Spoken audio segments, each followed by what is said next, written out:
Bien, ahora sí estamos grabando la clase para mandársela a los hermanos que no pueden estar hoy día. Vamos a mandarle la clase. O sea, la voy a subir para que los que no puedan estar hoy día la puedan ver. Bien, le estaba diciendo que esta clase va a ser evaluada con 3 notas, como siempre. Son 3 notas más la asistencia, 10%. Como siempre, un cuestionario. Eso es para que ustedes puedan leer el libro. Lo segundo es un mapa conceptual. Como ya aprendimos a hacer un mapa conceptual, así que usted puede hacer un mapa conceptual de cualquiera de los temas que vamos a tocar aquí en Doctrina 1. Y lo otro es un examen que siempre sale del cuestionario. Haciendo el cuestionario, lo más probable es que se saque un 7 en el examen. Así que esas son las 3 notas con las cuales vamos a evaluar este curso. Vamos a compartir pantalla ahora.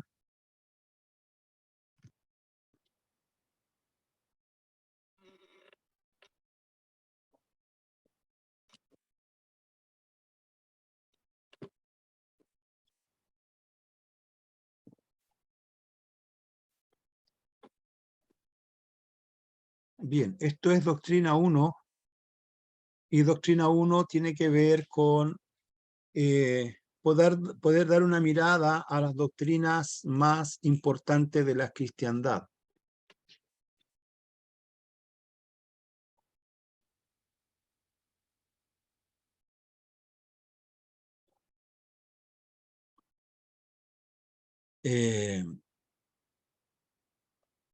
Esta doctrina o la naturaleza de esta doctrina comprende 2 palabras que vamos a definirla: doctrina y teología.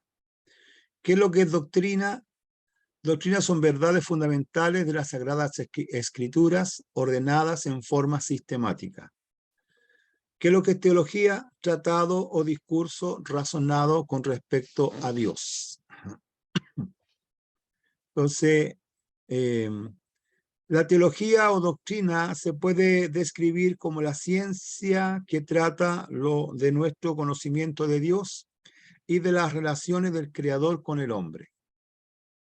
Hay una diferencia entre doctrina y dogma. Esta es otra palabra que vamos a ir viendo un poco más adelante. Dogma. Doctrina es la revelación de Dios de una verdad tal como se encuentra en la Sagrada Escritura. Dogma es la declaración del hombre con respecto a esa verdad expresada en un credo.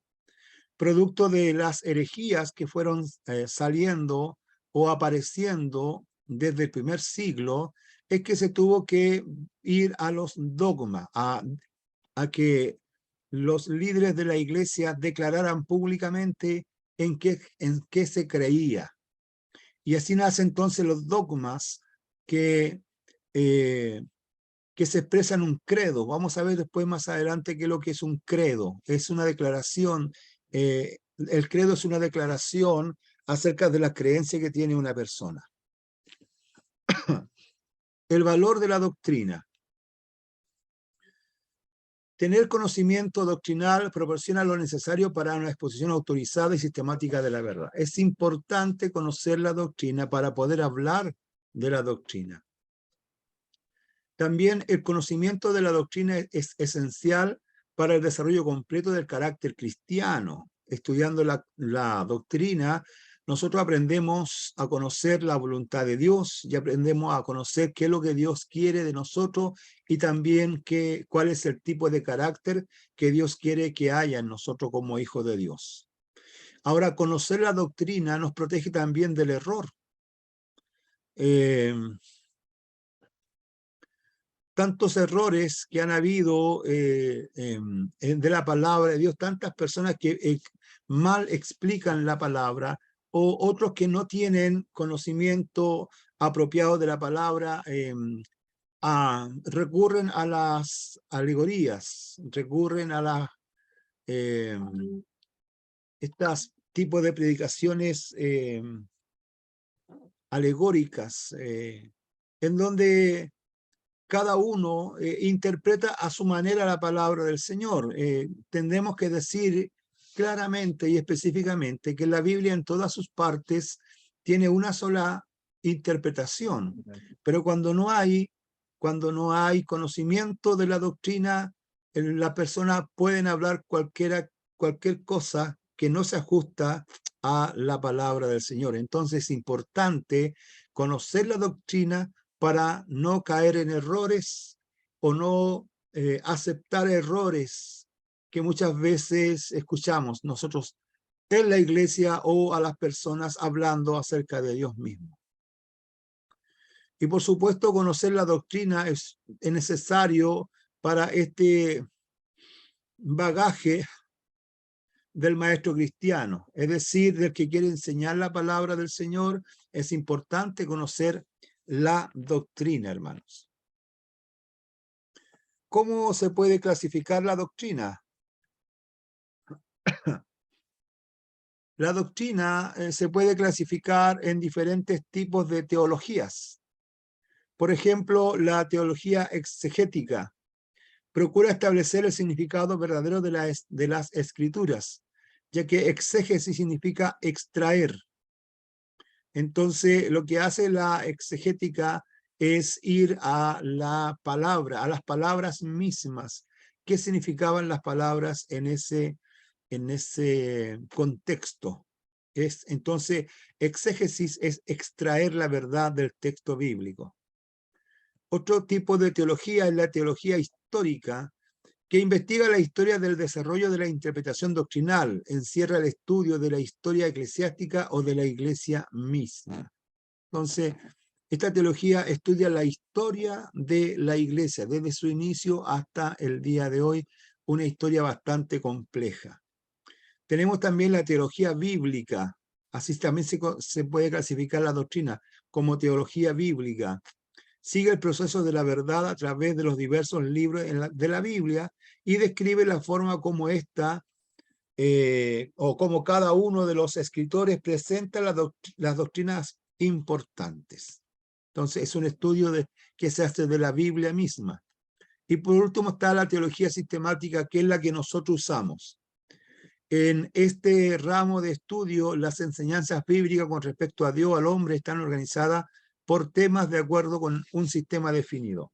Nosotros vamos a ver, hermanos, que vamos a estudiar varios temas y es sistemático porque vamos a ver esas doctrinas desde Génesis hasta Apocalipsis, pasando por toda la Biblia, viendo qué significa esa doctrina. Entonces a eso llamamos teología sistemática, es ordenar o juntar todas las partes de la Biblia en un solo lugar para poder entender una doctrina.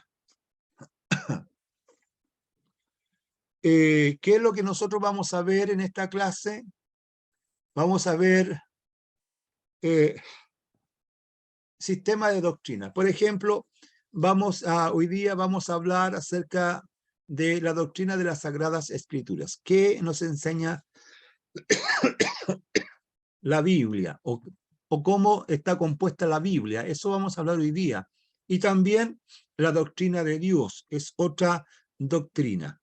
Después vamos a hablar, cuando hablamos de la doctrina de Dios, estamos hablando de hablar acerca de cómo, por ejemplo, concebir a Dios, quién es Dios y cómo comprobar también su existencia. La doctrina de los ángeles, y ahí dentro de la doctrina de los ángeles vamos a estudiar a Satanás y los ángeles caídos. Está la doctrina del hombre, vamos a ver todo lo que tiene que ver con el hombre y su relación con Dios. Está la doctrina del pecado, vamos a definir qué es lo que es pecado. Hay hartas palabras que describen qué es lo que es pecado. Vamos a hablar de la doctrina de Cristo, vamos a conocer a la persona de Cristo mayormente a través de sus nombres. Vamos a ver la doctrina de la expiación, el sacrificio de Cristo. Eso es la expiación. Vamos a hablar de la doctrina de la salvación y todas las partes que implican la salvación, como justificación, regeneración, santificación. Vamos a estudiar la doctrina del Espíritu Santo también en estas materias. ¿Quién es el Espíritu Santo? Los dones del Espíritu Santo. Vamos a hablar de la doctrina de la iglesia, cómo se formó la iglesia, los tipos de gobiernos que hay en la iglesia. Y por último vamos a hablar acerca de los acontecimientos finales. qué es lo que dice la Biblia de la segunda venida, del rapto, del milenio, del trono blanco, de las bodas del Cordero, de la vida eterna. Entonces, todo eso es lo que nosotros vamos a ver en estas tres materias de doctrina, doctrina 1, 2 y 3. Todos estos temas vamos a desglosarlos para conocer entonces a cabalidad estos temas. Empecemos primeramente acerca de la necesidad de la escritura.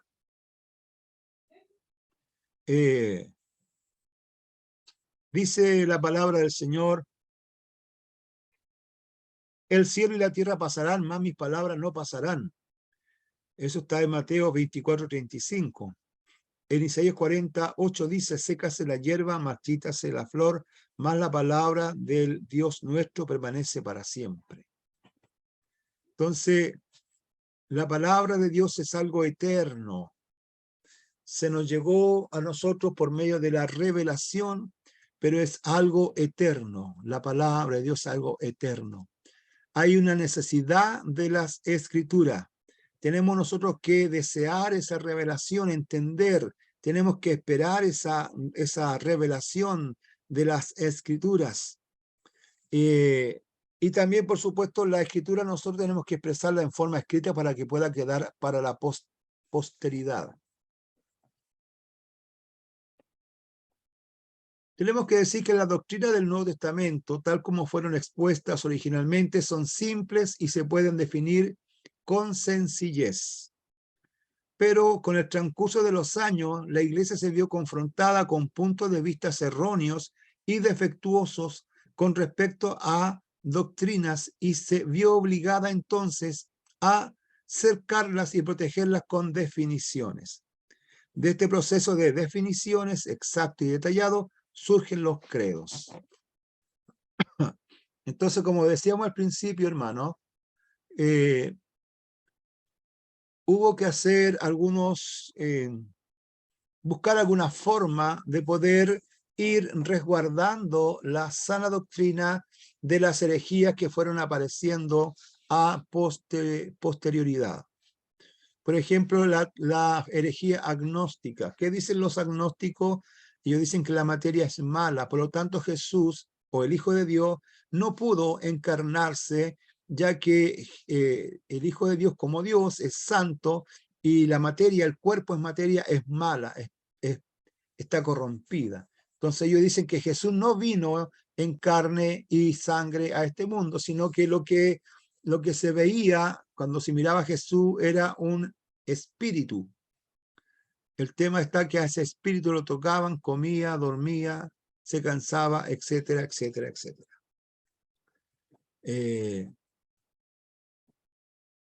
Entonces, las escrituras, hermanos, nos van a enseñar y nos van a mostrar todas estas doctrinas que a veces, producto de herejías, son mal entendidas y mal enseñadas. Dice segunda de Pedro 1:21, pues ninguna profecía fue dada jamás por un hecho de voluntad humana, sino que los hombres inspirados por el Espíritu Santo hablaron de parte de Dios. Esta palabra inspiración, hermano, en el original significa soplar. Es como un soplo de Dios, pero en ese soplo que Dios dio sobre los escritores, era un soplo que venía con la presencia del Espíritu Santo, o venía el Espíritu Santo, y ellos pudieron escribir sin cometer errores. Repito, escribieron sin cometer errores. Ahora, consideramos, por supuesto, algo sagrado, algo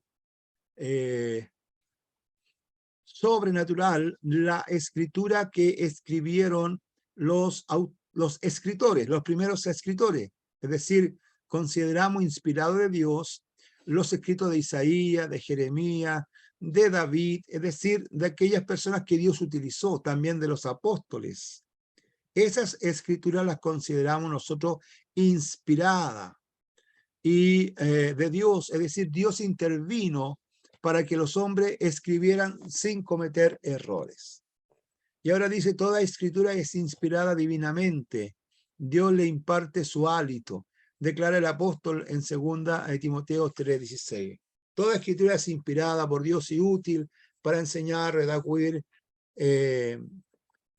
y no sé qué más, en justicia.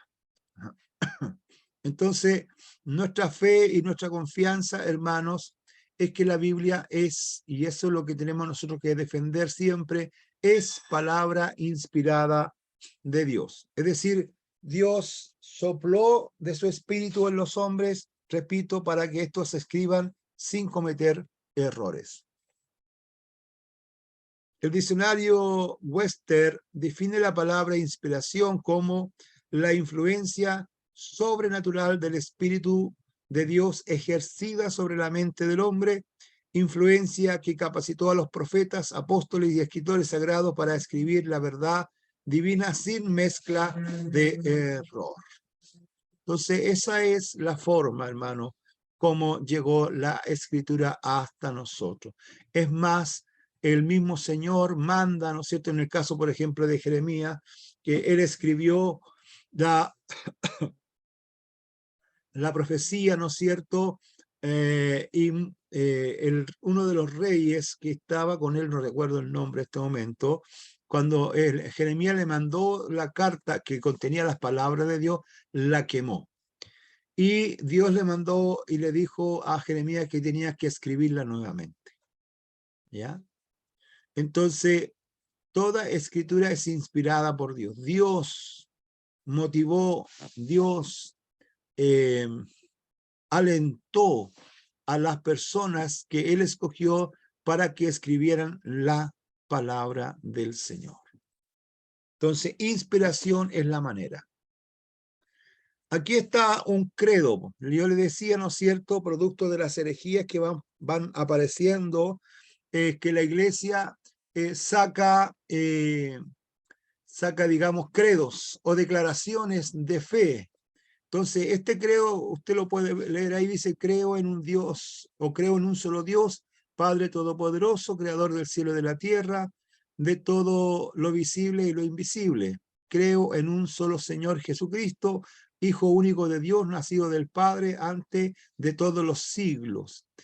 Dios de Dios, luz de luz, Dios verdadero de Dios, verdadero engendrado, no creado, de la misma naturaleza del Padre, por quien todo fue hecho.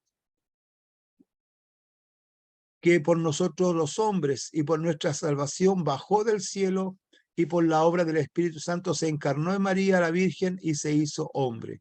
Y por nuestra causa fue crucificado en tiempos de Poncio Pilato, predicó y fue sepultado y resucitó al tercer día, según la Escritura, y subió al cielo. Y está sentado a la derecha del Padre, y de nuevo vendrá con gloria para juzgar a vivos y muertos, y su reino no tendrá fin. Creo en el Espíritu Santo, Señor y Salvador de la vida, que procede del Padre y del Hijo, que con el Padre y el Hijo recibe una misma adoración y gloria, y que habló por los profetas, el Espíritu Santo. Creo en la Iglesia, que es una santa, católica y apostólica, para el perdón de los pecados, expreso en la resurrección de los muertos y la vida del mundo futuro. Entonces, este es un credo.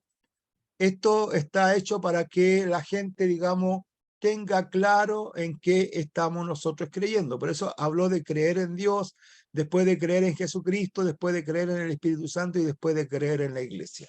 Entonces, de esa manera, esto eran unas herramientas, digamos así, que impedían que la gente le hiciera caso, digamos, a gente, a doctrinas equivocadas, ¿ya? En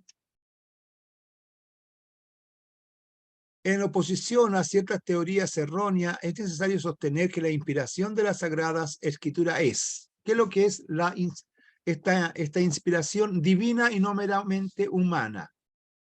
El modernista, el hombre que no cree en Dios, dice que la Biblia es un libro común y corriente. El cristiano, decimos nosotros que es un libro sobrenatural, porque nos muestra a Dios, nos muestra el camino de la salvación, nos muestra el futuro. Entonces, para nosotros la Biblia es divina, es algo sobrenatural.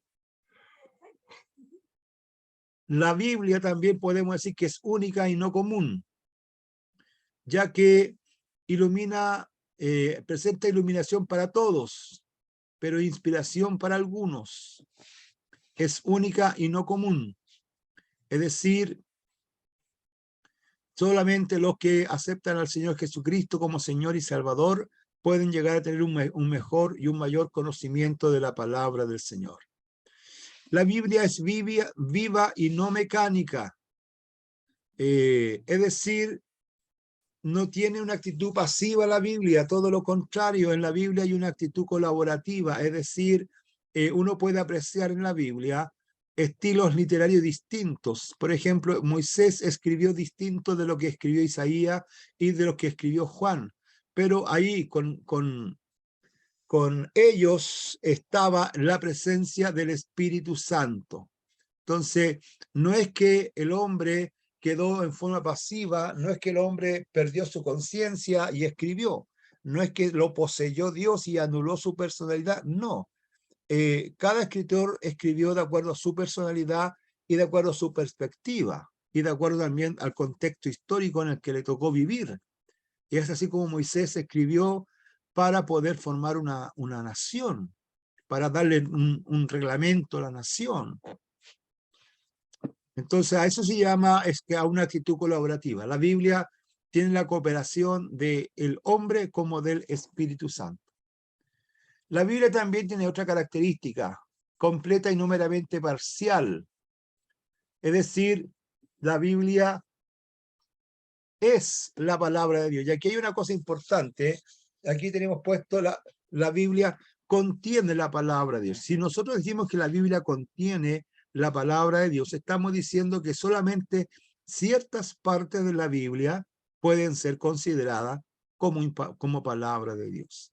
Entonces, eso es lo que dicen algunos teólogos liberales o modernistas, que la Biblia contiene la palabra de Dios. El problema es decir, ¿cuáles son las partes que son palabra de Dios y cuáles no las son? ¿Quién es el hombre tan sabio que puede decirnos eso? En cambio, los cristianos decimos que es la palabra de Dios. Es una completa revelación y eso es la palabra de Dios. También otra característica de la Biblia es que es verbal y no meramente conceptual.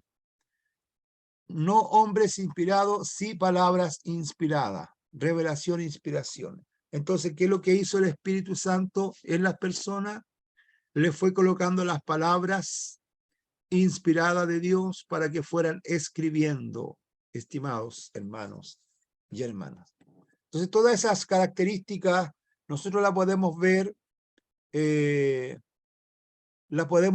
en la Biblia. Estas características, divina y no meramente humana, única y no común, viva y no mecánica, completa y no meramente parcial, verbal y no meramente conceptual. También la Biblia afirma ser inspirada. El vocablo que muchas veces aparece en las Biblias, y dijo Dios, o algún equivalente a dijo Dios, te mandó Jehová. Por ejemplo, hay más de 2.600 veces que se repite este vocablo en la Biblia. Y dijo Dios.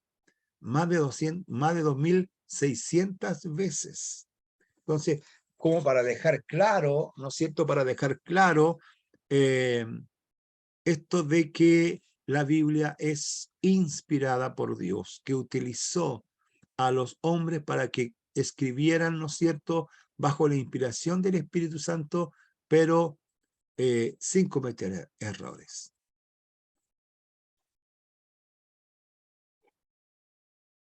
Ahora, Cristo mismo endosó al Antiguo Testamento, podemos decir que Cristo mismo reconoció al Antiguo Testamento como un libro inspirado, ya que él lo cita muchas veces.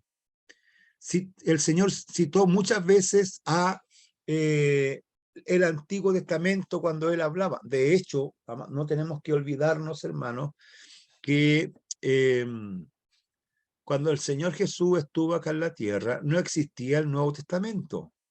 El Nuevo Testamento apareció más o menos 30, 40, 50, más o menos casi desde 20 o 25 años después que el Señor Jesús ascendió al cielo. Ahí empezaron a aparecer estas cartas enviadas por los apóstoles y que para nosotros son la regla de fe, son el canon. Canon significa regla. Entonces, si en la Biblia sale más de 2600 veces y dijo Jehová, o palabra de Jehová, o Jehová mandó, Jehová hizo, eso es equivalente a 2600 veces. También está esto otro, ¿no es cierto?, en donde el Señor Jesús le dio autoridad al Antiguo Testamento. Lo mismo hicieron los apóstoles.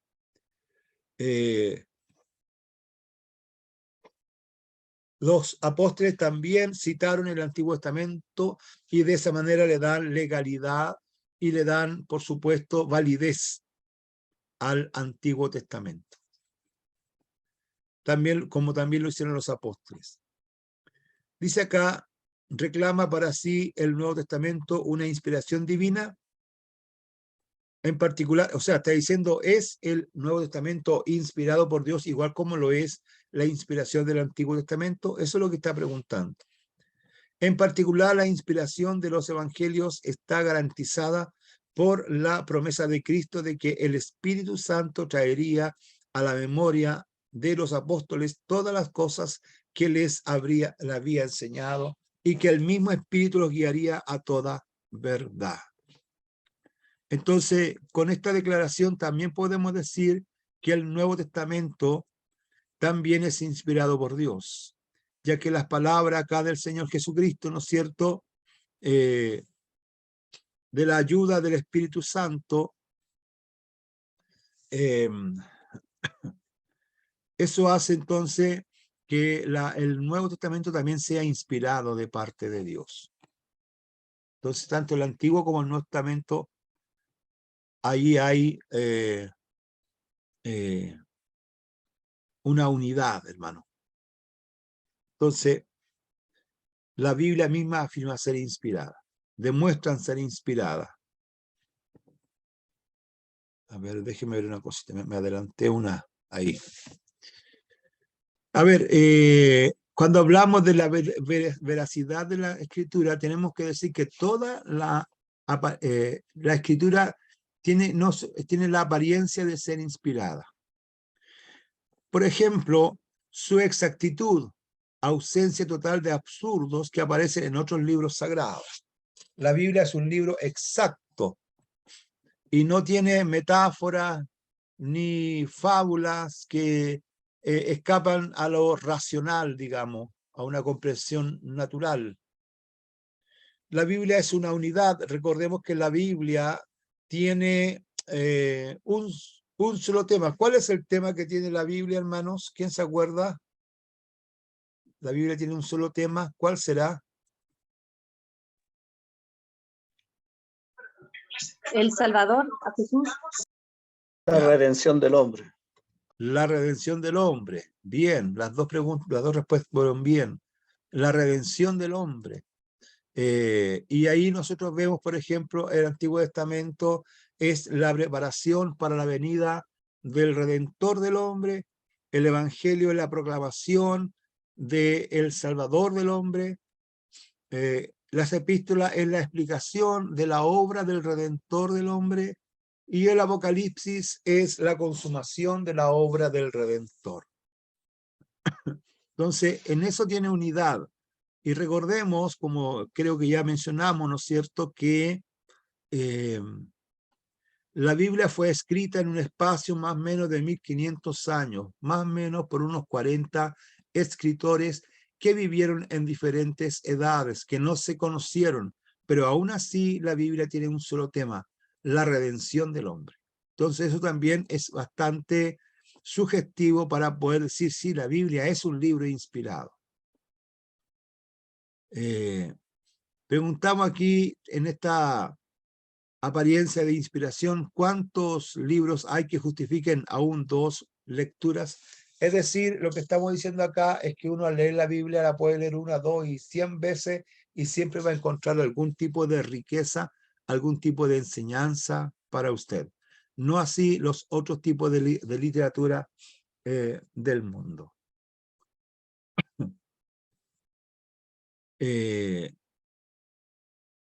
Su extraordinaria circulación, la Biblia ha sido traducida a cientos de idiomas, aunque aún hay etnias que nunca han oído la palabra Jesús, pero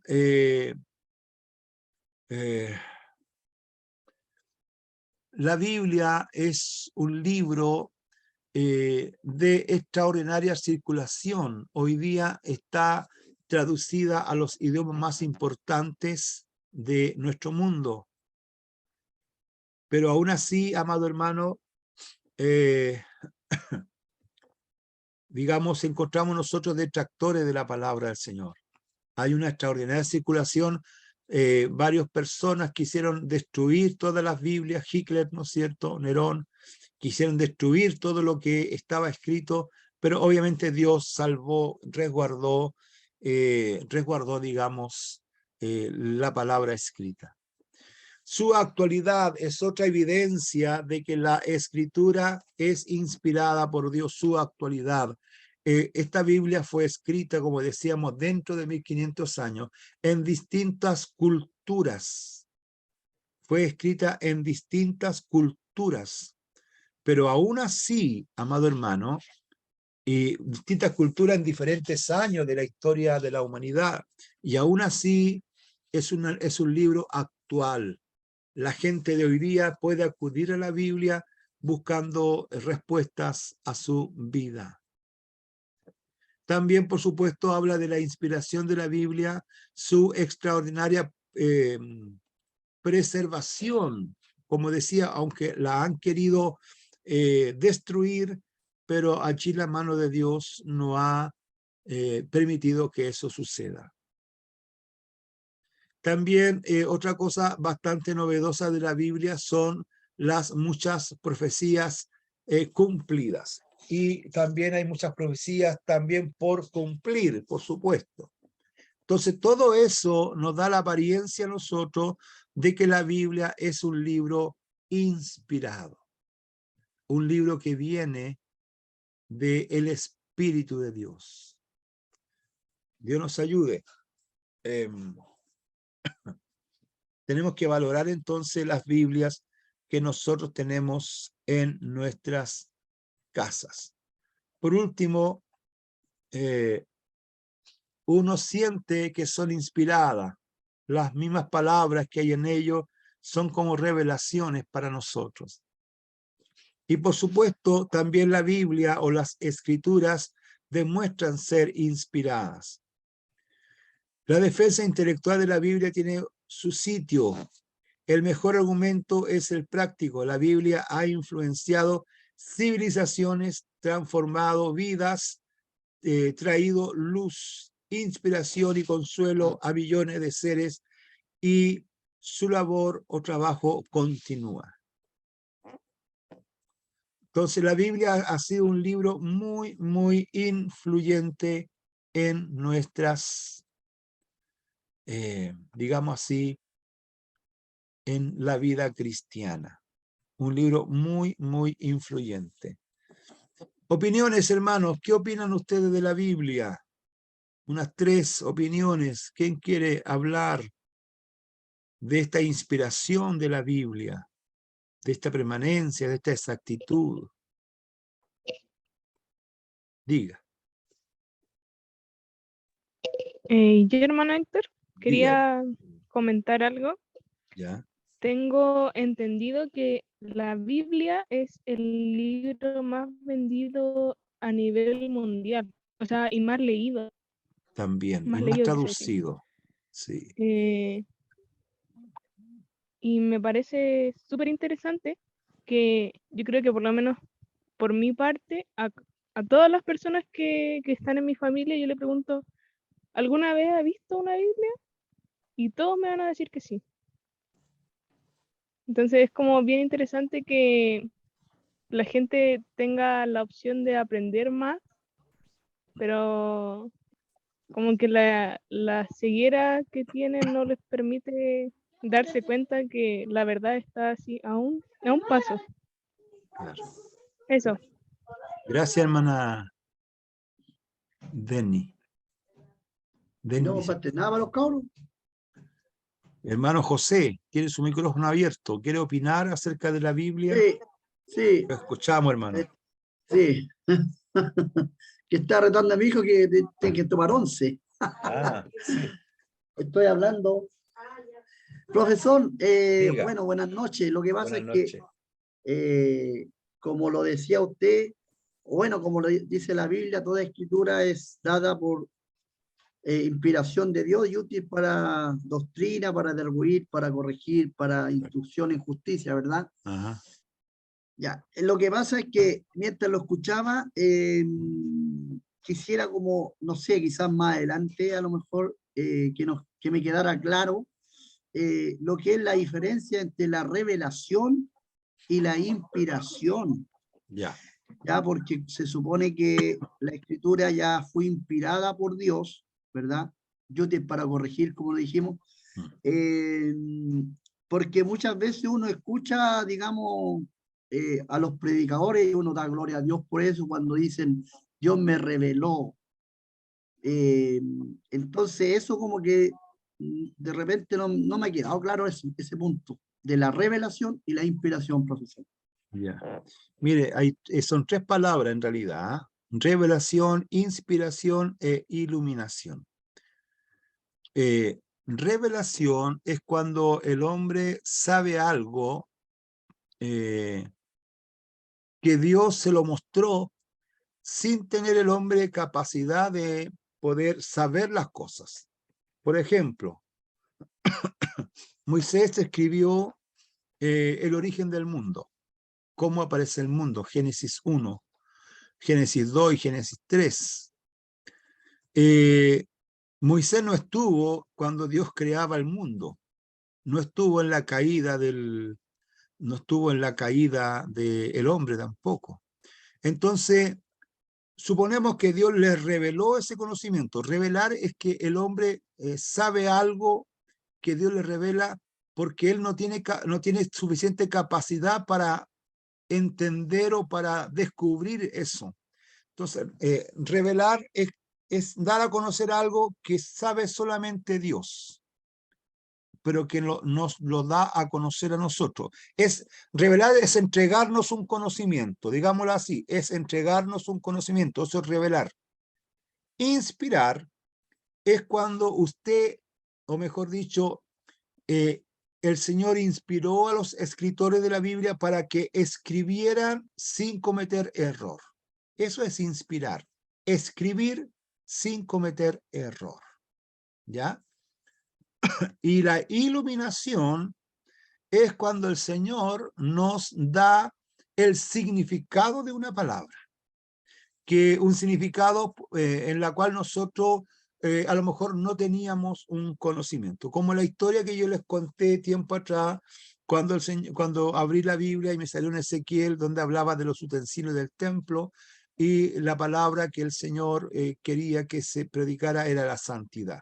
Entonces yo empecé a hablar de ollas, sartenes, tenedores y todo lo demás, pero en la oración el Señor me iluminó que era santidad el tema de esa palabra.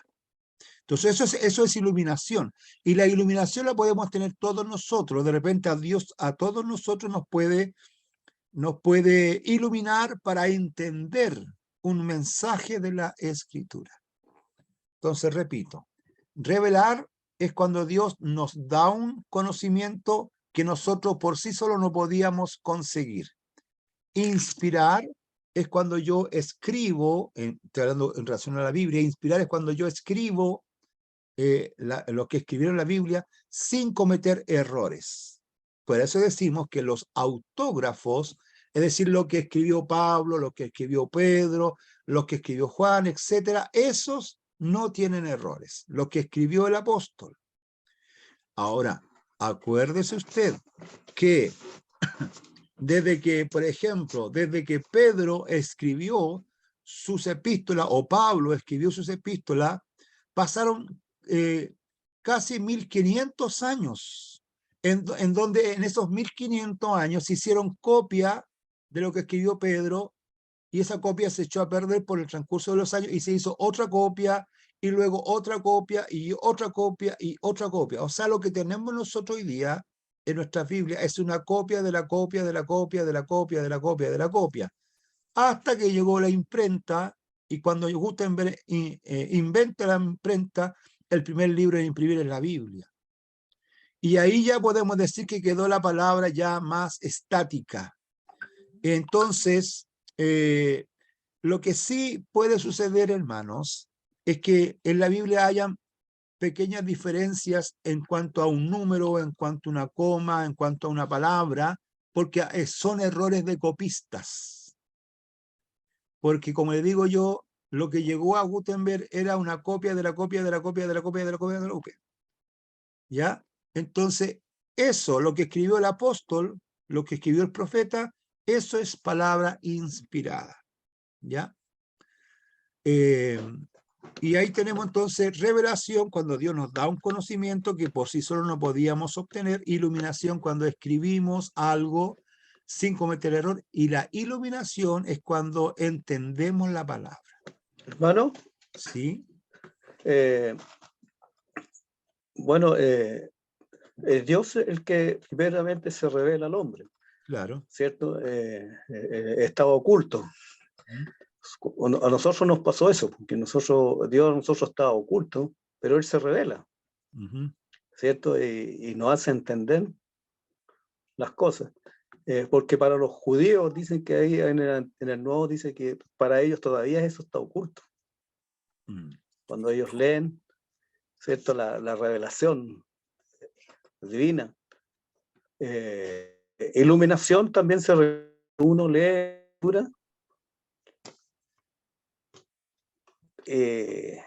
como que uno se devuelve atrás y lo deja marcando. Muchas veces uno viene a la claridad, porque la iluminación es la claridad. Y es cosas que solo Dios se la entrega a sus hijos, porque todos no la entienden, por eso es tanto controversia.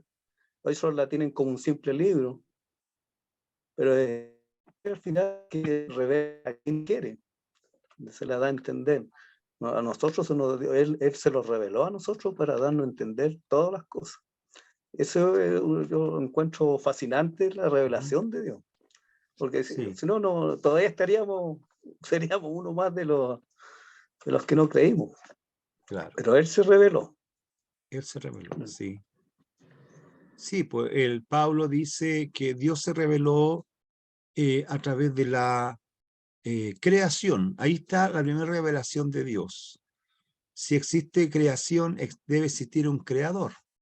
Vamos a ver un poquito más adelante ese argumento. A no ser que creamos que las cosas sucedieron al azar. ¿Ah? O creemos que las cosas aparecieron del azar, o creemos que hay un creador. Entonces ahí está el tema. Entonces, estas tres palabras es muy importante que nosotros tengamos la claridad de qué significan cada una de esas palabras. Estoy hablando en el contexto bíblico.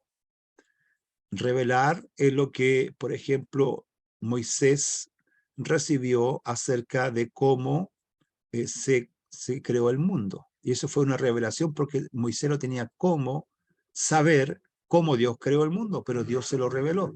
Los 10 mandamientos lo mismo. Así hay varias cosas que Dios le reveló a Moisés para que las escribieras. Inspirar es cuando los apóstoles y profetas escribieron la palabra sin cometer error en lo que escribieron. Y la iluminación es cuando Dios nos da luz acerca de una determinada palabra. Entonces, lo que más... ¿Sí? precisamente me estaba acordando de lo que usted acaba de mencionar de Moisés, cómo Dios le reveló la historia para atrás después de él, ¿cierto? Cómo Claro. reveló y lo que le sucedió respecto de la creación y el mundo y todos los asuntos. Porque estaba pensando en Moisés.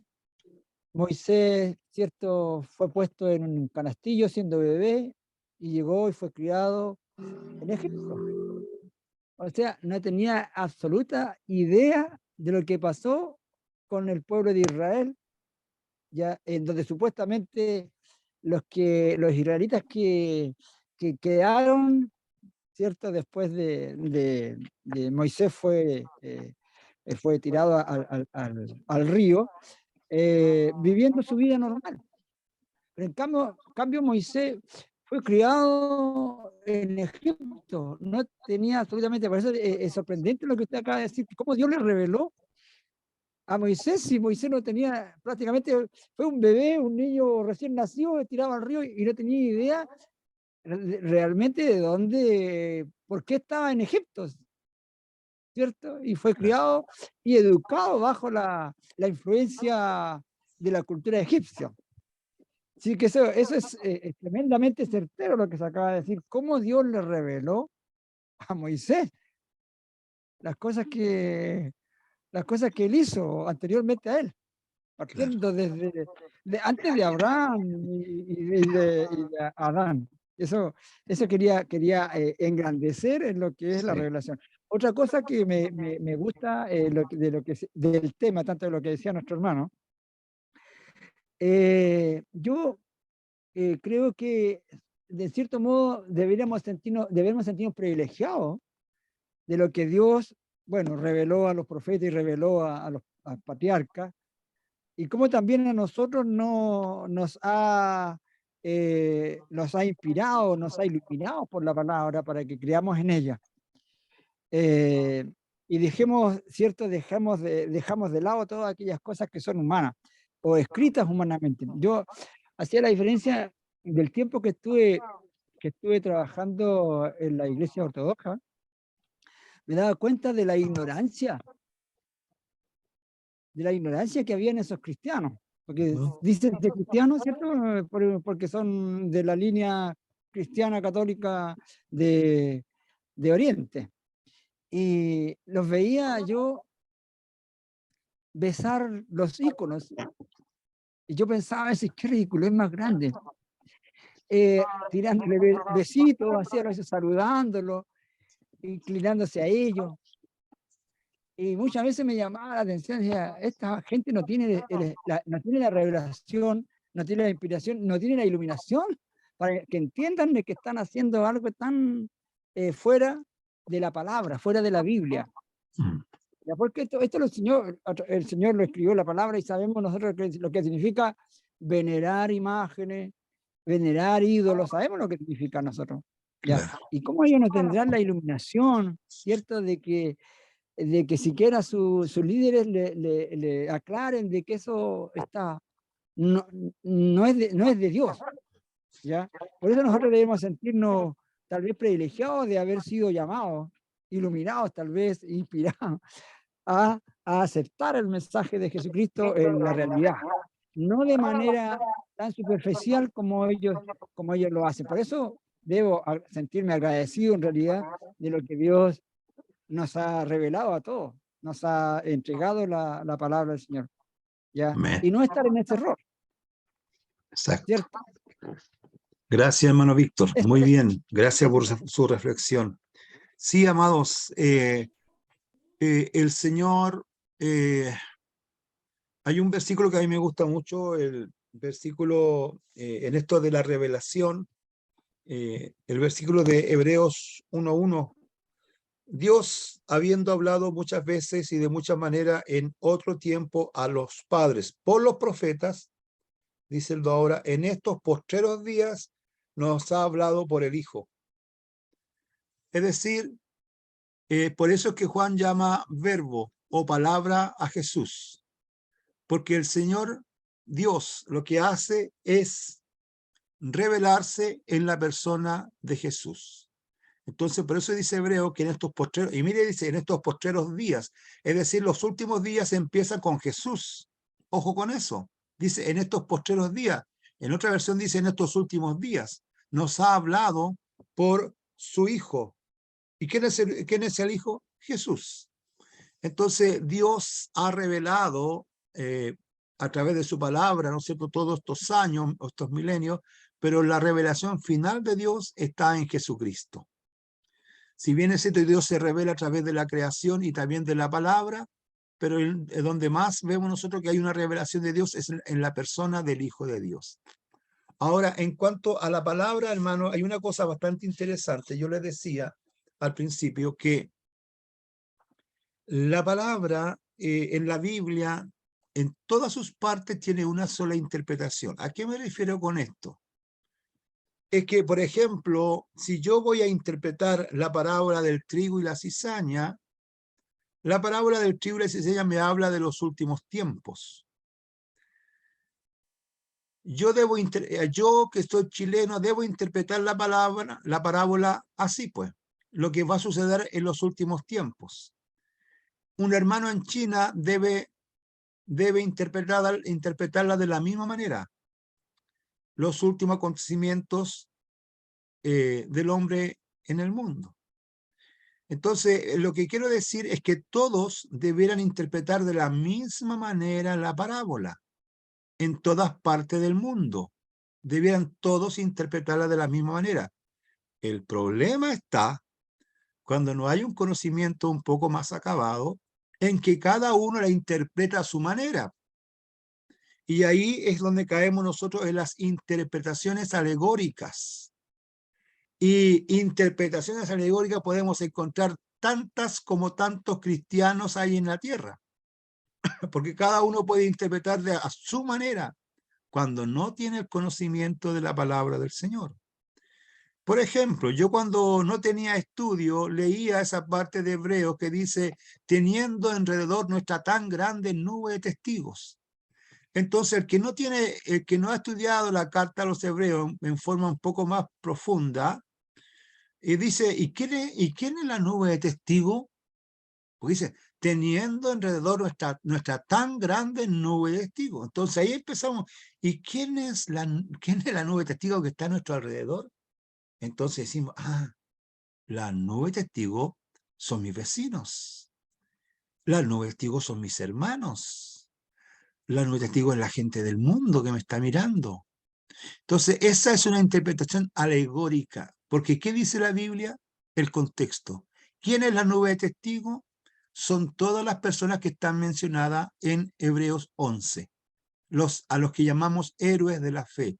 Ellos son la nube de testigos.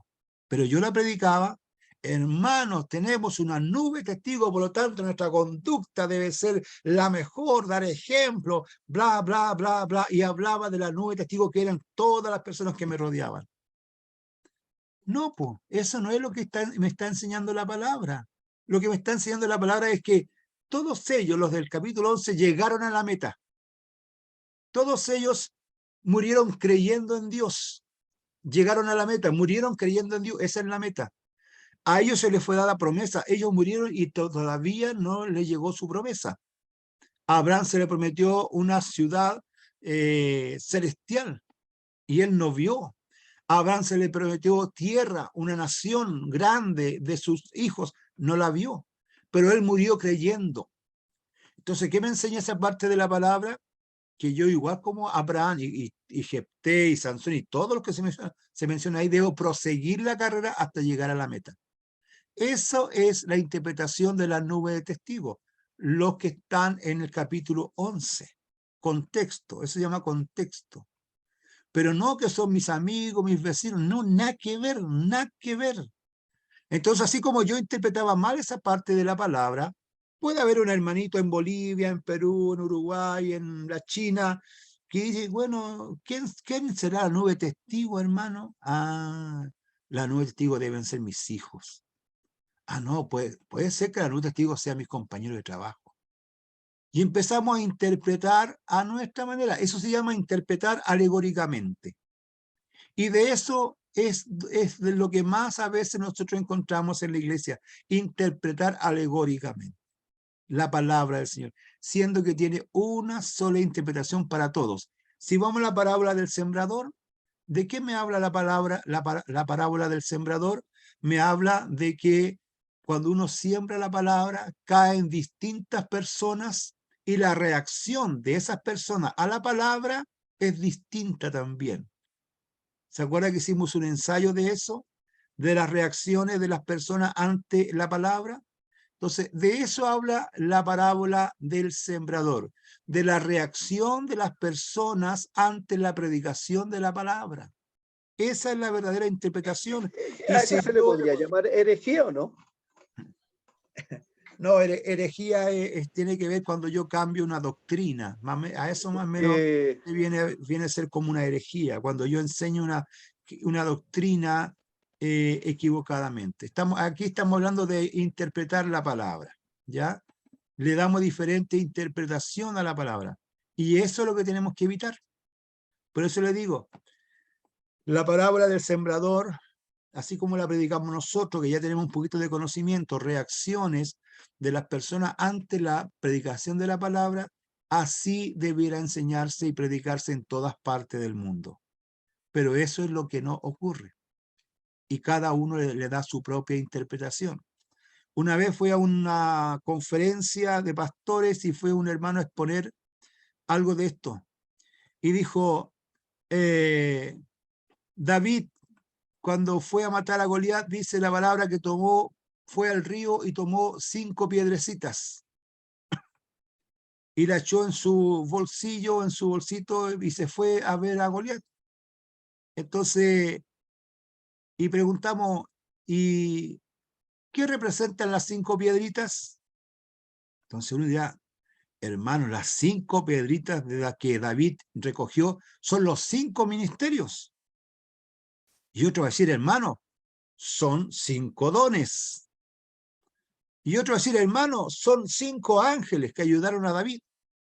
Y otro dirá, no, son 5 soldados que acompañaron. Entonces empezamos a darle una explicación, cada uno a su manera. Y eso es lo que hay que evitar. Por eso hay que interpretar la palabra de acuerdo a lo que realmente dice la palabra, para no caer en esta alegoría, interpretarla como yo creo que es. No, la palabra no se interpreta como yo creo que es. La palabra se interpreta como es, como dice o lo que quiere decir la Biblia.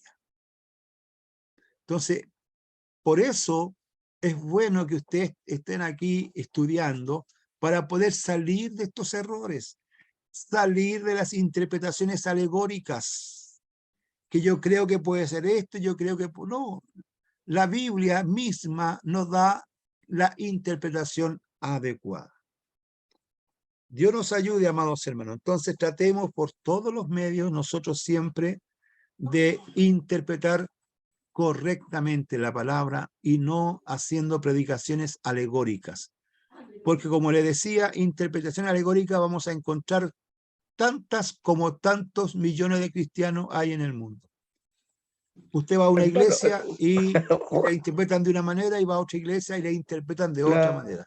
Voy a seguir con ese tema, disculpe. Diga. Pero esas mismas iglesias que se levantan de la prosperidad, todo eso. A eso por eso digo yo que es muy fácil que entrar en la herejía, porque a eso yo voy, ¿me entiende? Es peligroso. Sí, pues. Es peligroso, por eso es bueno tener claro este asunto. A eso yo me refería, que hay mucho los neopentecostales, todos estos nuevos, están en una franja, pero bien delicada. Sí, sí, ellos tienen, claro, ellos están ahí en el límite del error o de la herejía, como usted dice, hermano. Podríamos también utilizar esa palabra para error, herejía también. Sobre todo cuando hablan de la prosperidad, pues, hermano. Cuando hablan de que usted dé 1 millón y Dios le va a dar 10 millones. venda su casa porque el Señor le va a dar 2, 3 casas, venda el auto porque el Señor le va a dar un auto mejor todavía, pero traiga la plata del auto a la iglesia. Entonces eso, obviamente, eso no es de Dios, eso no está en la Biblia. Entonces ahí es cuando se malinterpreta. Por eso es que ustedes se están capacitando y tienen que seguir capacitándose porque este es el primer año y quedan 4 años más para que tengan un conocimiento acabado de la palabra y no que venga cualquier persona y, como se dice vulgarmente, nos meta el dedo en la boca, haciéndonos creer alguna cosa y que nosotros, por falta de conocimiento de la Biblia, caigamos.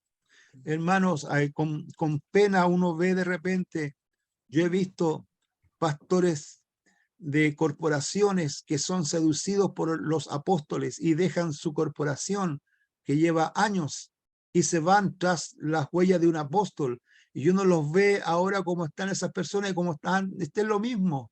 No ha habido ningún cambio, no ha habido ninguna prosperidad, siguen siendo los mismos pastores de la misma gente en el mismo lugar, y se fueron de una cosa para irse a otro que decían que era mejor, pero no ha sido nada de mejor. Por eso es importante entonces comprender la palabra. Sí, la escucho, hermana.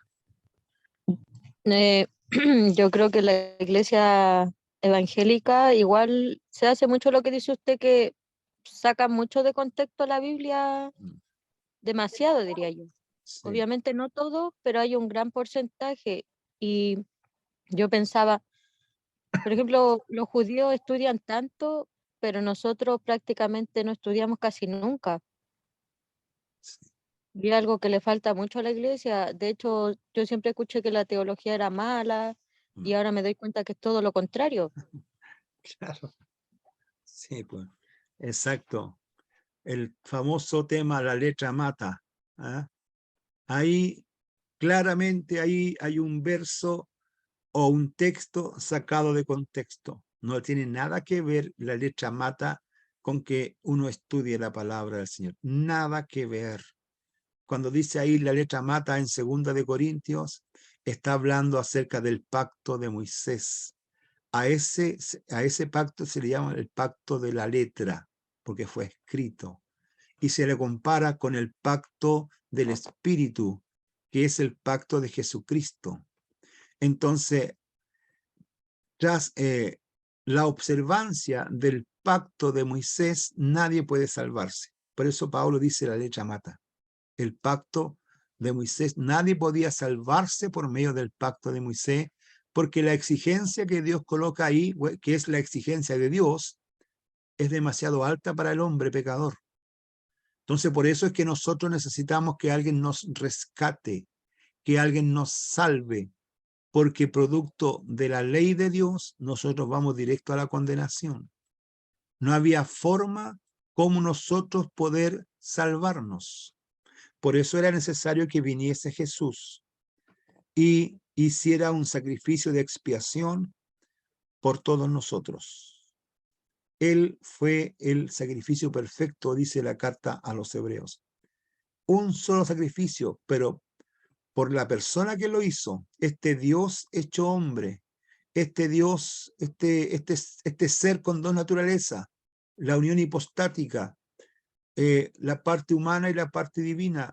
Como él era un ser de incalculable valor, por lo tanto, su sacrificio es también de incalculable valor, capaz de poder cubrir, si podemos llamarle de esa forma, cubrir o justificar o santificar a toda la persona que cree en él. Entonces, eso es importante, entonces, amados hermanos, poder tener un buen conocimiento de la palabra del Señor. Estudie la palabra, hermano, no se quede con el primer año, siga estudiando. Estamos acá viendo, ¿qué fue? Vimos 4 libros bíblicos, ¿no es cierto? O sea, 4 materias bíblicas. Y ahora estamos viendo teología, que también habla de Biblia, pero después vienen más, pues. Después viene el estudio de los libros poéticos, los libros históricos, los libros proféticos. las cartas paulinas, las cartas generales, el Apocalipsis. Y si no tenemos conocimiento de qué significa cada parte de la palabra, es probable que alguien venga y nos seduzca con su palabrería y podamos ir tras de él, tras del error. Por eso la importancia de estudiar la palabra, hermano. Profesor, Bien, diga. ¿cómo nos está capacitando para poder interpretar correctamente la Sagrada Escritura? Nosotros, o cuando escuchamos algún predicador, o nosotros mismos, por ejemplo, cuando recibimos una palabra, por ejemplo, la parábola del sembrador, lo que usted mencionó, y el día de mañana darle la interpretación que corresponde, ¿verdad? Nosotros podríamos decir que podemos recibir una iluminación de la palabra como para predicar esa palabra con una buena interpretación. No, Correcto, porque correcto.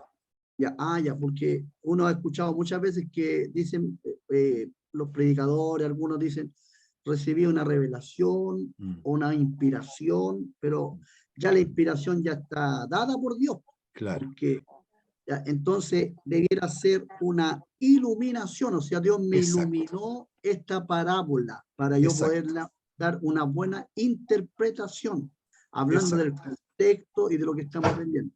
Y lo exacto. último, profesor, usted mencionó que el apóstol Pablo, bueno, que escribió las 13 cartas paulinas, y bueno,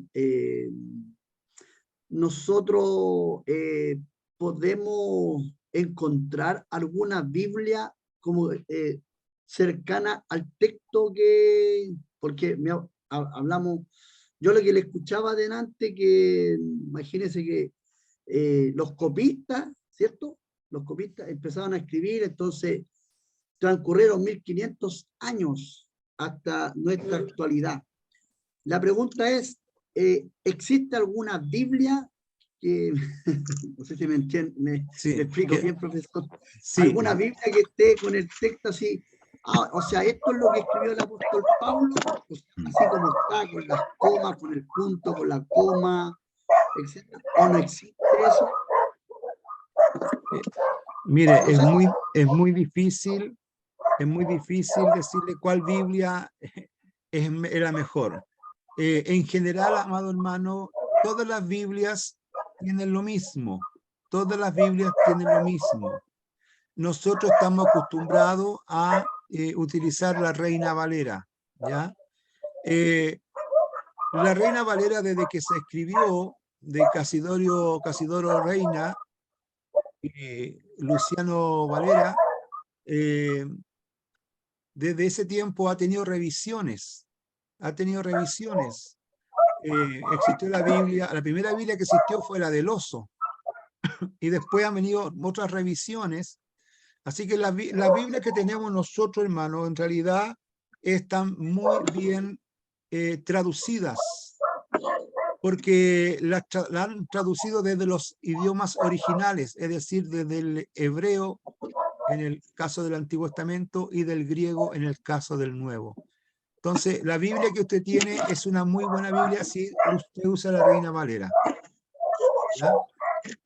Todos usamos la Reina Valera. Las otras Biblias nos pueden ayudar, por ejemplo, hay una Biblia de lenguaje sencillo, nos puede ayudar para ir comprendiendo algunas palabras que nosotros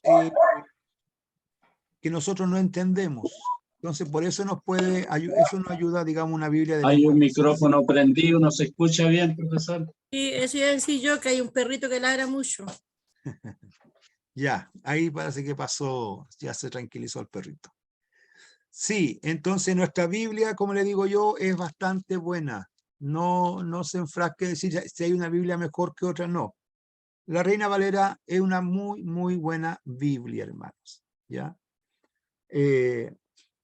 Sí, sería bueno que usted tenga así varias Biblias para ir comparando, para ir comprendiendo mejor.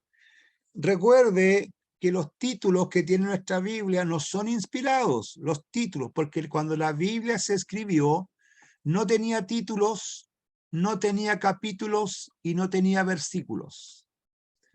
Los títulos, los capítulos y los versículos se los colocaron después para que pudiésemos nosotros acceder más rápido a un texto determinado. Así que, por lo tanto, cuando uno lee, por ejemplo, cualquiera Biblia, Reina Valera, la Biblia, no sé, Plenitud, la Biblia de las Américas, cualquier Biblia, los títulos no son inspirados. Un teólogo se los colocó, y si usted se fija, los títulos que tiene la Reina Valera con la Biblia, las Américas o el lenguaje sencillo son distintos. No están los mismos títulos en las mismas partes. Eso porque ciertos teólogos le han ido colocando títulos lo han hecho con un buen fin. No lo hacen para poder que nosotros tengamos una idea de qué trata el texto. Entonces, cuando me dice ahí parábola del sembrador, yo sé que viene abajo la parábola del sembrador. Para eso se han colocado. Pero los títulos no son inspirados de Dios. Ni la división de capítulo, ni la división de versículo. Por eso, por ejemplo, encontramos en el libro de Efesios, a ver, déjeme buscar el libro de Efesios, cuando dice, someteos unos a otros. ¿Dónde está el libro de Efesios?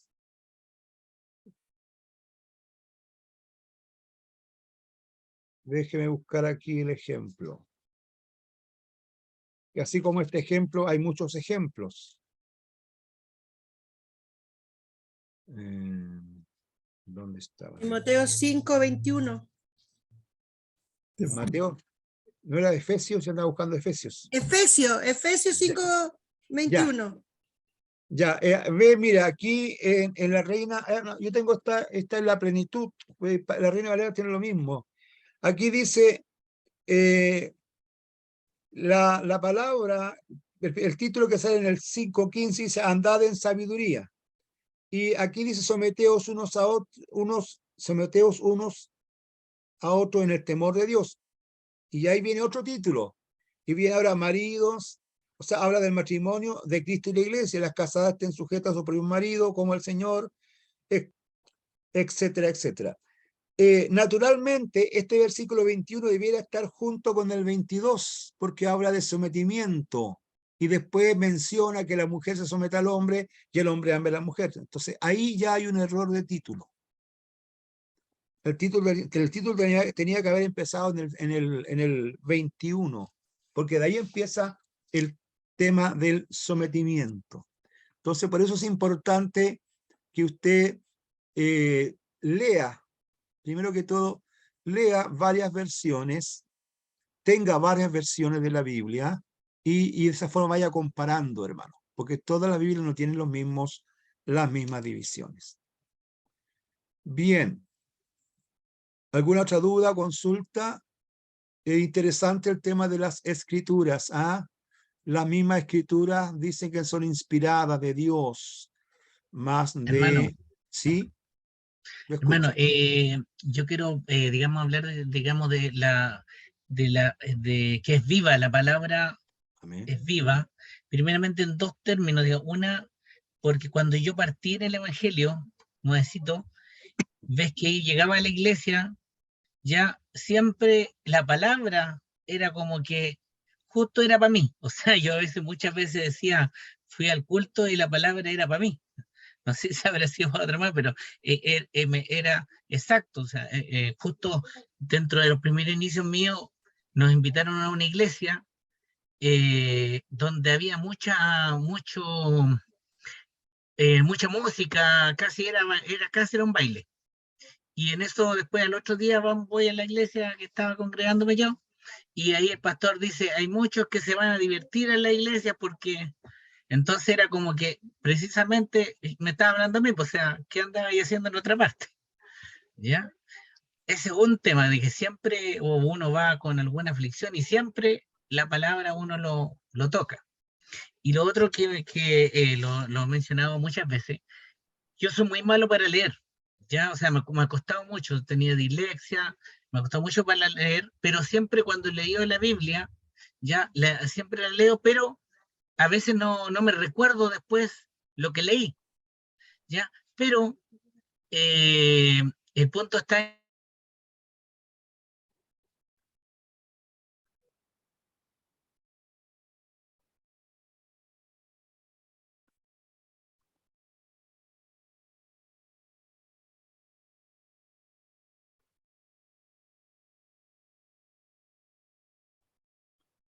Parece que hay un problema de internet. Yo estoy, no sé si yo estoy sin internet. Y volvimos. Ya, hermano, se Bien. me había ido a mí un poquito el internet.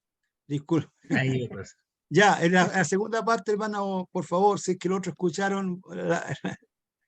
Sí, no, después le seguía comentando yo de que la segunda parte es que aunque uno lea la palabra, ya yo a veces uno no se recuerda, después se olvida lo que leyó, ya, pero el espíritu de uno sí lo recibe. Y cada vez que uno lo va leyendo, aunque no se quede, pero uno se va limpiando y cada vez va aceptando más va aceptando más la palabra o el evangelio cada vez que uno lo va leyendo, aunque no se quede, porque muchas veces uno va al culto, ¿verdad? Se dice la palabra, pero después, obviamente, uno después hasta se olvida qué palabra fue la que dijo el pastor. Pero en sí va quedando, el espíritu lo va recibiendo y uno se va limpiando y va creciendo espiritualmente de todas maneras. Amén. Ese era Gracias. mi aporte. Gracias, hermano Nelson. Gracias. Sí, pues. La palabra es viva y eficaz, como dice nuestro hermano, y nos habla a nuestros corazones y a nuestras vidas. Bien, vamos Bueno, a dejar. ¿Sí? cortito. Si alguien requiere conseguirse una Biblia más clarita, mucho mejor que la que tiene, yo le recomendaría al hermano Ricardo Seguel de la iglesia de Cerro Navia. Él está trabajando en el tema de Biblias de muy buena calidad y tal vez bajo otra claridad, más clara, por decirlo de alguna manera, más clarita, que lo pueda requerir. Si lo quieren, le puedo dar el teléfono para que se comuniquen con él. Eso. Ok, gracias. Bien, vamos a ir al descanso de unos 10 minutos aproximadamente y vamos a regresar y ahora vamos a regresar con el tema de Dios. Hoy día la clase la vamos a terminar 5 minutos antes, que yo tengo una reunión a las 10:30 de IBIMIS, así que la vamos a terminar 5 minutos antes, a las 9, a las 10:25, vamos a terminarla hoy día, ¿ya? En todo caso está grabada, yo voy a mandarla posteriormente la clase a WhatsApp para que ustedes tengan acceso a ella a verla. ¿Ok? Profesor, Sí, mire, disculpe que le haga otra pregunta, pero no quiero quedarme con la duda. haga todas las preguntas que quiera, para eso estamos acá, hermano. Ningún Ya, problema.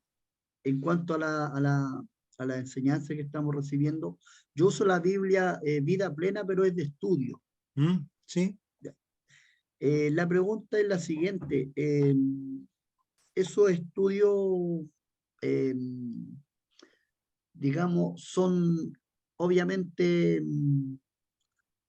iluminados, obviamente, por los teólogos que han escrito esos estudios, o sea, ¿está bien o no?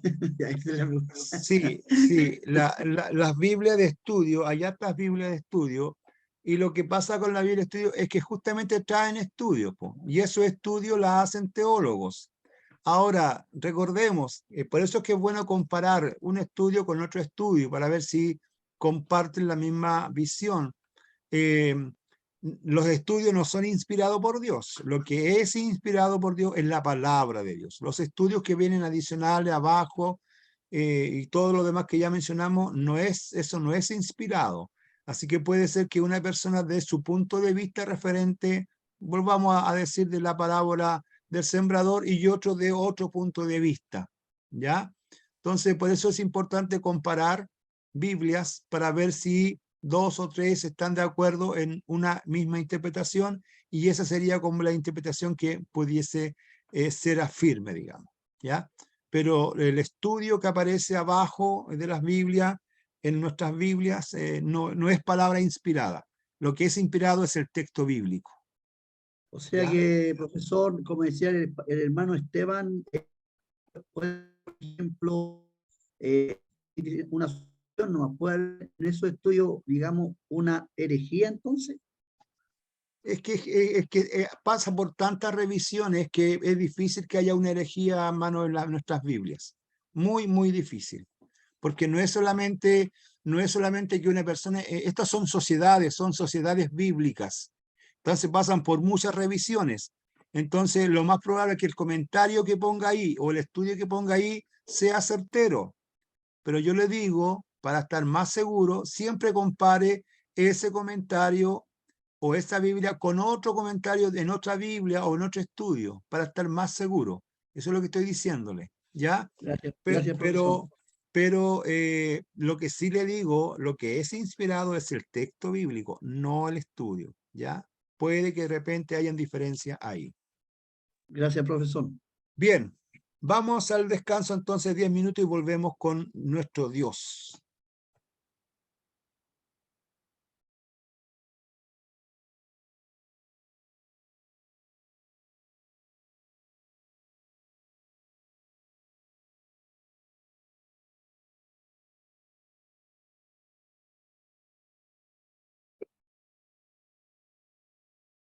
Bien, hermanos, vamos a continuar nuestra clase.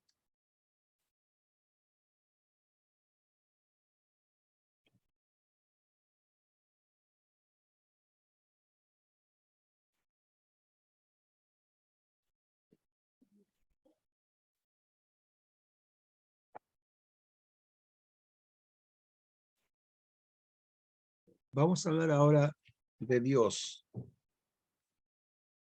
Y vamos a ver específicamente la existencia de Dios.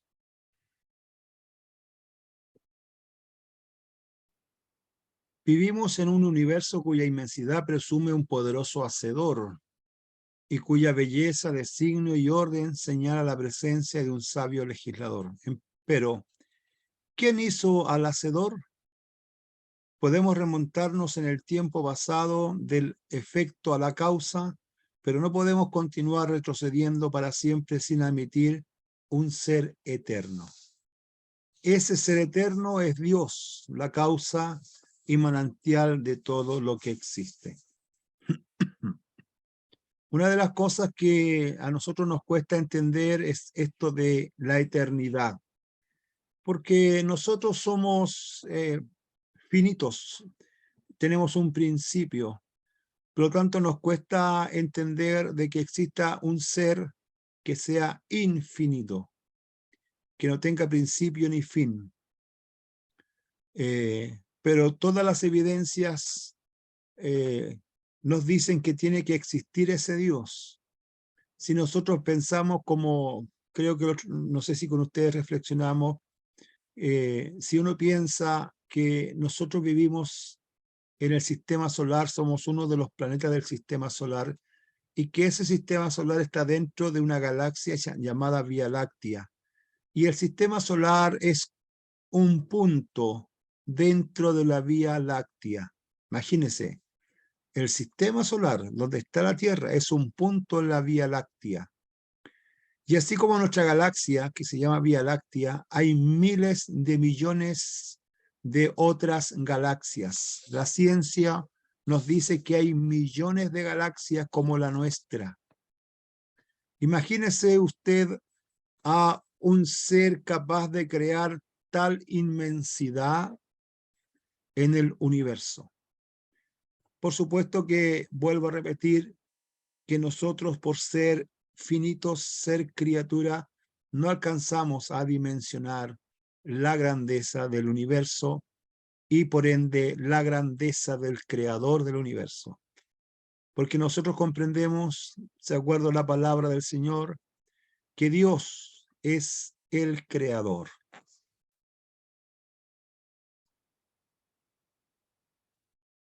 Su existencia afirmada. La escritura no tratan de demostrar la existencia de Dios.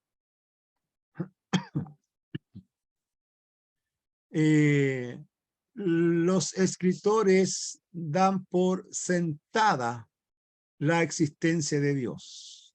Ellos no quieren comprobar porque ellos saben que ya existe. Se la asume como prueba evidente, como creencia natural para el hombre. Hebreos 11:6. Voy a buscar aquí Hebreos 11:6.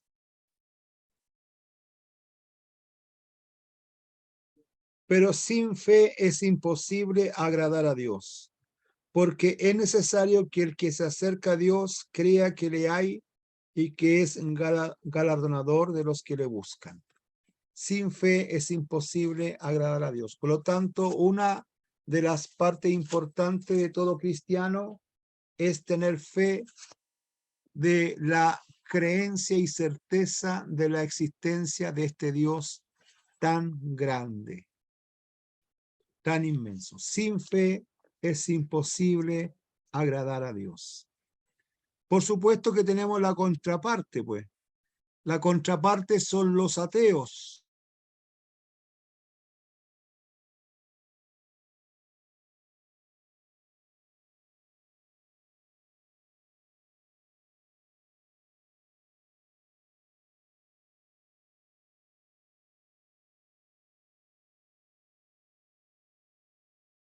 No se escucha, profesor.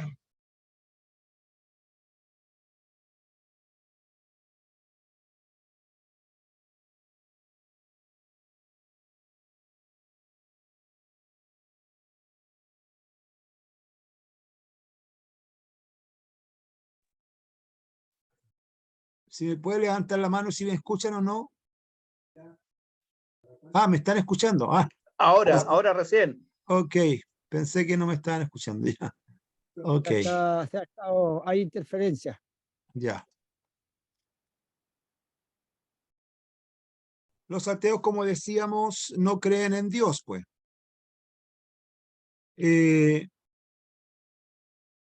Hay varios tipos de ateos. Hay ateos por conveniencia, los que dicen que Dios no existe porque a ellos les conviene que Dios no exista. Otro tipo de ateo, hay otro tipo de ateo que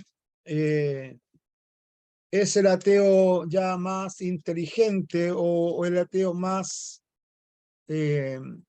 teórico,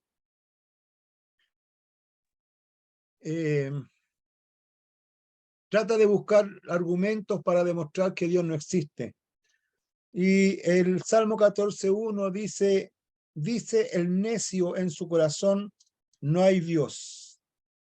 Se han corrompido, hacen obras abominables, no hay que haga el bien.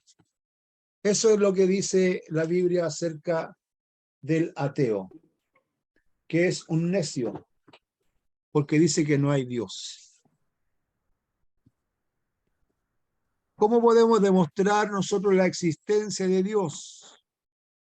O mejor dicho, ¿por qué tratamos nosotros de demostrar la existencia de Dios? Primero tratamos de demostrar la existencia de Dios para convencer a los que buscan sinceramente a Dios, para que crean que existe. También para fortalecer la fe de aquellos que ya creen. Es importante saber que Dios existe. Y también, por supuesto, para enriquecer nuestro conocimiento de la naturaleza de Dios.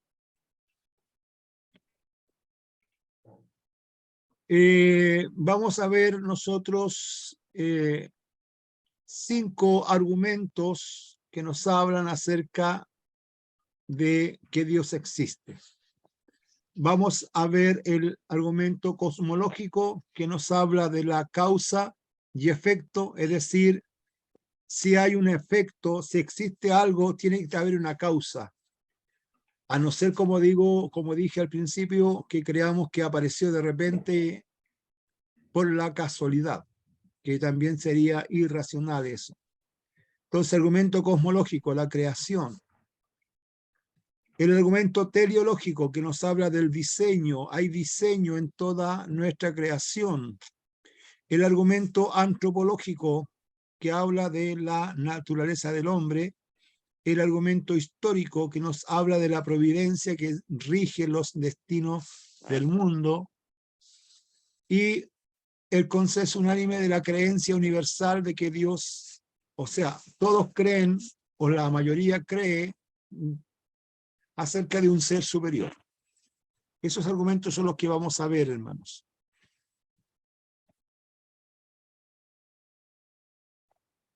Veamos el argumento cosmológico.